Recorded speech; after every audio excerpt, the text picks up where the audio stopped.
Suryakanta versus Chandrakanta. Magical jewellery. ಒಂದಿನ ಚಂದ್ರಕಾಂತ ಅವ್ರ friend ನ ಮೀಟ್ ಮಾಡಕ್ ಹೋಗ್ತಾಳೆ. ಅಲ್ಲಿ ಅವಳು ರೇಣುಕನ್ ನೋಡ್ತಾಳೆ.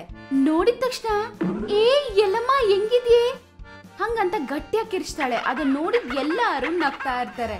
ಅದ್ರಿಂದ ರೇಣುಕಾಗೆ ತುಂಬಾ ಕೋಪ ಬರುತ್ತೆ. ಅದಕ್ಕೆ ರೇಣುಕಾ ಚಂದ್ರಕಾಂತ ಹತ್ರ, ಏನೇ ಚಂದು, ಎಸ್ಸಲ ಹೇಳ್ಬೇಕು ಹಂಗ್ ಕರಿಬೇಡ ಅಂತ, ನೀನ್ ಬದ್ಲಾಗಲ್ವೇನೆ? ಅಯ್ಯೋ ಏನೇ ಆಯ್ತು, ನಿನ್ನ ಹೆಸರಿಟ್ಟು ನಿನ್ನನ್ ಕರೆದ್ರೆ ಏನಾಗತ್ತೆ?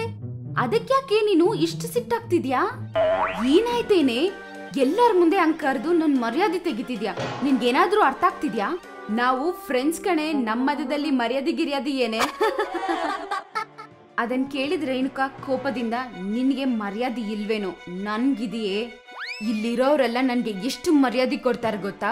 ಅವ್ರು ಮಾಡೋ ಪಾರ್ಟಿ ಫಂಕ್ಷನ್ಗೆ ಎಲ್ಲದಕ್ಕೂ ನನ್ನ ಚೀಫ್ ಗೆಸ್ಟ್ ಆಗಿ ಕರೀತಾರೆ. ಆದ್ರೆ ನಿನ್ನನ್ ಯಾರಾದ್ರೂ ಕರೀತಾರ? ಚೀಫ್ ಗೆಸ್ಟ್ ಆಗಿ ಏನ್ ಕರೆಯೋದ್ ಬೇಕಾಗಿಲ್ಲ, ಜಸ್ಟ್ ಮಾಮೂಲಿ ಗೆಸ್ಟ್ ಆಗಿ ಕರೀತಾರ? ಕರಿಯಲ್ಲ, ಯಾಕಂದ್ರೆ ನೀನೊಂದು ಹಿಂಸೆ. ಅದಕ್ಕೆ ಯಾರು ನಿನ್ ತಲೆಗೆ ಹಾಕೊಳ್ಳಲ್ಲ.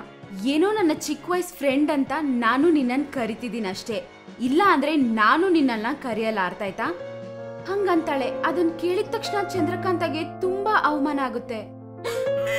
ಏನೋ ಫ್ರೆಂಡ್ ಅಂತ ಕರೆದ್ರೆ ನನ್ನನ್ನೇ ಹಿಂಗಂತ್ಯ ನೀನು? ಸರಿ ಆಯ್ತೆ, ನಾನು ಹೋಗ್ತೀನಿ ಹಂಗಂತ ಅಳ್ತಾ ಅಲ್ಲಿಂದ ಹೋಗ್ಬಿಡ್ತಾಳೆ. ಮನೆಗ್ ಬಂದು ಬೆಡ್ ಮೇಲೆ ಕುತ್ಕೊಂಡು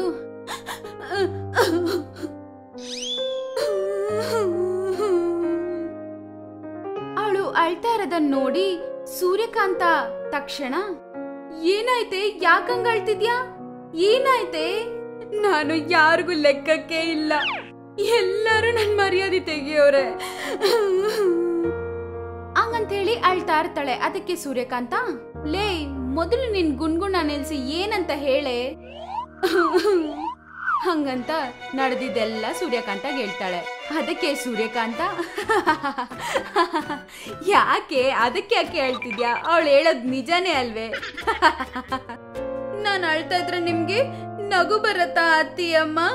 ಅಷ್ಟೇ ಅತ್ತಿಯಮ್ಮ, ಅಷ್ಟೇ. ಯಾರಿಗೂ ನನ್ ಮೇಲೆ ಕನಿಕಾರನೂ ಇಲ್ಲ, ಲೆಕ್ಕಕ್ಕೂ ಇಲ್ಲ. ಮೊದಲಿಗೆ ಮನೇಲಿ ರೆಸ್ಪೆಕ್ಟ್ ಇದ್ರೆ ಅಲ್ವಾ ಅತ್ತಿಯಮ್ಮ ಆಚೆ ಸಿಕ್ಕೋದು? ನನ್ ಮನೇಲಿ ನನ್ಗೆ ಮರ್ಯಾದೆ ಇಲ್ಲ ಹಂಗಂತ ಅಳ್ತಾ ಹೇಳ್ತಾಳೆ. ಅದನ್ ಕೇಳಿದ್ ಸೂರ್ಯಕಾಂತ, ಅಯ್ಯೋ ನಿಲ್ಸೆ, ರೆಸ್ಪೆಕ್ಟ್ ಬೇಕಂದ್ರೆ ಅಳ್ತ್ಕೊಂಡ್ ಕುತ್ಕೊಂಡ್ರೆ ಸಿಗಲಾನೆ, ಅದನ್ನ ಸಂಪಾದನೆ ಮಾಡ್ಬೇಕು. ನಮ್ಮ ಗಾಂಧೀಜಿ ಅವರು ನನ್ಗೆ ರೆಸ್ಪೆಕ್ಟ್ ಕೊಡಿ ಅಂತ ಯಾರನ್ನೂ ಕೇಳಿಲ್ಲ. ಅವರು ಮಾಡಿದ ಒಳ್ಳೆ ವಿಷಯಕ್ಕೆ ಜನ ಅವ್ರಿಗೆ ಆಟೋಮೆಟಿಕ್ ಆಗಿ ರೆಸ್ಪೆಕ್ಟ್ ಕೊಟ್ರು. ಅದೇ ರೀತಿ ನೀನ್ ಎಲ್ಲರ ಹತ್ರ ಒಳ್ಳೆ ಹೆಸರು ತಗೋ, ಅವರೇ ನಿನ್ಗೆ ರೆಸ್ಪೆಕ್ಟ್ ಕೊಡ್ತಾರೆ ಹಂಗಂತಾಳೆ. ಅದಕ್ ಚಂದ್ರಕಾಂತ, ನಾನ್ ಸಹ ತುಂಬಾ ಒಳ್ಳೆ ಒಳ್ಳೆ ಕೆಲ್ಸ ಮಾಡಿದೀನಿ, ಆದ್ರೆ ನನಗೆ ಯಾರು ಮರ್ಯಾದೆ ಕೊಟ್ಟಿಲ್ಲ. ಏನು?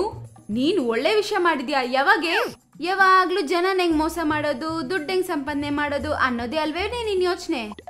ಆಯ್ತತಿ ಅಮ್ಮ, ಇನ್ಮೇಲೆ ನಾನು ಎಲ್ಲರ ಹತ್ರ ಒಳ್ಳೆ ರೀತಿಯಲ್ಲಿ ನಡ್ಕೋತೀನಿ, ಸಹಾಯನೂ ಮಾಡ್ತೀನಿ, ಆಯ್ತಾ? ಅಪ್ಪ, ಈಗ ನಿನ್ಗೆ ಒಳ್ಳೆ ಬುದ್ಧಿ ಹುಟ್ಟಿದೆ, ಸಂತೋಷ. ಹೌದತ್ತಿ ಅಮ್ಮ, ನಾನು ಎಷ್ಟು ಒಳ್ಳೆ ಕೆಲಸ ಮಾಡೋದು, ಜನ ಯಾವಾಗ ಅದನ್ನ ನೋಡಿ ಯಾವಾಗ ಅದನ್ನ ಕಂಡಿಡಿಯೋದು, ಅವ್ರು ಯಾವಾಗ ನನ್ ಮರ್ಯಾದೆ ಕೊಡೋದು?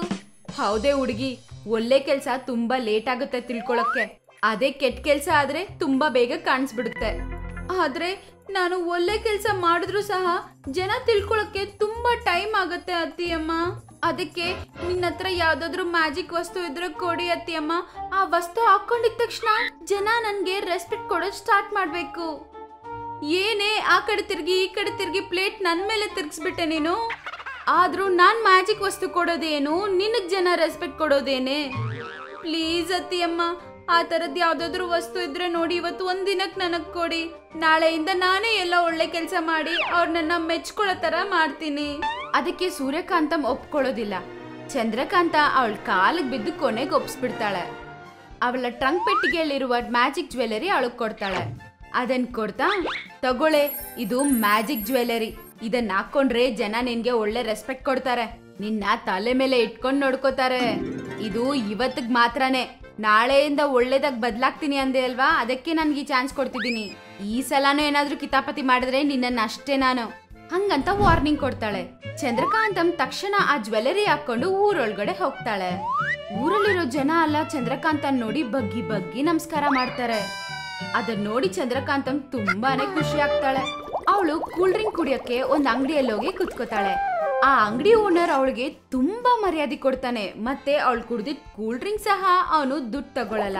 ಅದಕ್ಕೆ ಅವಳು ಮನ್ಸಲ್ಲಿ ಜನ ನನ್ಗೆ ಎಷ್ಟು ರೆಸ್ಪೆಕ್ಟ್ ಕೊಡ್ತಿದ್ದಾರೆ, ವಾವ್, ಇದೆಲ್ಲ ಈ ಮ್ಯಾಜಿಕ್ ಜ್ಯುವೆಲ್ಲರಿ ಮಹಿಮೆನೆ. ಅತ್ತಿಯಮ್ಮ ಹೇಳಿದ್ರು ತಲೆ ಮೇಲೆ ಇಟ್ಕೊಂಡು ನೋಡ್ಕೋತಾರೆ ಅಂತ. ಟೆಸ್ಟ್ ಮಾಡ್ಬಿಡಣ ಹಂಗಂತ ಅನ್ಕೋತಾ, ಅಯ್ಯೋ ಅಪ್ಪ ಕಾಲ್ ಹಿಡ್ಕೊಂಡ್ಬಿಟ್ಟಿದೆ ಸ್ವಾಮಿ, ಅಯ್ಯೋ ತುಂಬಾ ನೋವ್ತಿದೆ, ಅಯ್ಯೋ ದೇವ್ರೆ ಹಂಗಂತ ಅಂತಾಳೆ. ಅದನ್ನ ಕೇಳಿಸ್ಕೊಂಡಿದ್ ಜನ ಅವಳನ್ನ ಚೇರಲ್ಲಿ ಕೂರ್ಸಿ ಎತ್ಕೊಂಡು ಹೋಗ್ತಾರೆ. ಅದರಿಂದ ಚಂದ್ರಕಾಂತ ಮನ್ಸಲ್ಲಿ, ಹಬ್ಬ ಎಲ್ಲ ಈ ಮ್ಯಾಜಿಕ್ ಜ್ಯುವೆಲ್ಲರಿ ಮಹಿಮೆ. ಈ ಮ್ಯಾಜಿಕ್ ಜ್ಯುವೆಲ್ಲರಿ ಇನ್ನ ಸ್ವಲ್ಪ ದಿನ ನನ್ನ ಕೈಯಲ್ಲಿದ್ರೆ ಈ ಊರಿಗೆ ನಾನೇ ಮಹಾರಾಣಿ ಹಂಗಂತ ಅನ್ಕೋತಾ ಅವ್ರ ಹತ್ರ, ಏನು ಅಷ್ಟು ಮೆತ್ತಗ್ ನಡೀತಿದ್ದೀರಾ, ಬೇಗ ನಡೀರಿ ಹಂಗಂತ ಅವ್ರಿಗೆ ಆರ್ಡರ್ ಮಾಡ್ತಾಳೆ. ಇದೆಲ್ಲ ಸೂರ್ಯಕಾಂತ ತಿಳ್ಕೊತಾಳೆ. ತಕ್ಷಣ, ಏನೇ ಜನರು ನಿನ್ಗೆ ರೆಸ್ಪೆಕ್ಟ್ ಕೊಡ್ಬೇಕಂತ ಜ್ಯುವೆಲ್ಲರಿ ಕೊಟ್ರೆ ನೀನು ಅವ್ರಿಗೆ ಆರ್ಡರ್ ಮಾಡ್ತಿದ್ಯಾ? ಅವ್ರ ಮೇಲೆ ಬೇರೆ ಎತ್ಕೊಂಡ್ ಕುತ್ಕೊಂಡ್ ಮಹಾರಾಣಿ ತರ ಮಾಡ್ತಿದ್ಯಾ? ನಿನ್ ಕತೆ ಹೇಳ್ತೀನಿ ಹಂಗಂತೇಳಿ ಅವಳ ಪವರ್ ಇಂದ ಆ ಮ್ಯಾಜಿಕಲ್ ಜ್ಯುವೆಲ್ಲರಿನ ಮಾಯ ಮಾಡ್ಬಿಡ್ತಾಳೆ. ಆ ಮ್ಯಾಜಿಕಲ್ ಜ್ಯುವೆಲ್ಲರಿ ಇಲ್ದಿರೋದ್ರಿಂದ ಆ ಜನ ತಕ್ಷಣ ನಿಂತ್ ಬಿಡ್ತಾರೆ. ಚಂದ್ರಕಾಂತನ ಕೆಳಗಡೆ ಬಿಸಾಕ್ತಾರೆ. ಅವ್ರನ್ನ ಕೆಲ್ಸದವ್ರ ತರ ನೋಡೋದು ಮತ್ತೆ ಅವಳನ್ನ ಒತ್ಕೊಂಡು ಊರೆಲ್ಲ ತಿರುಗಿಸಿದ್ದಕ್ಕೆ ಓಡಿಯಕ್ ಹೋಗ್ತಾರೆ. ತಕ್ಷಣ ಅವಳು ಭಯದಿಂದ ಮನೆಗೆ ಹೋಗ್ಬಿಡ್ತಾಳೆ. ಆಗ ಸೂರ್ಯಕಾಂತ ಚಂದ್ರಕಾಂತನ ಬೈದು ಆಚೆ ಇರೋರೆಲ್ಲರಿಗೂ ಕ್ಷಮಾಪಣೆ ತಿಳಿಸ್ತಾಳೆ. ಹಂಗೆ ಚಂದ್ರಕಾಂತ ಅವಳು ಮಾಡಿದ ತಪ್ಪು ತಿಳ್ಕೊತಾಳೆ. ತಕ್ಷಣ ರೇಣುಕಾ ಹತ್ರ ಹೋಗಿ ಕ್ಷಮಾಪಣೆ ಕೇಳ್ತಾಳೆ. ಅದನ್ ಕೇಳಿ ರೇಣುಕಾನು ಕ್ಷಮಾಪಣೆ ಕೇಳ್ತಾಳೆ.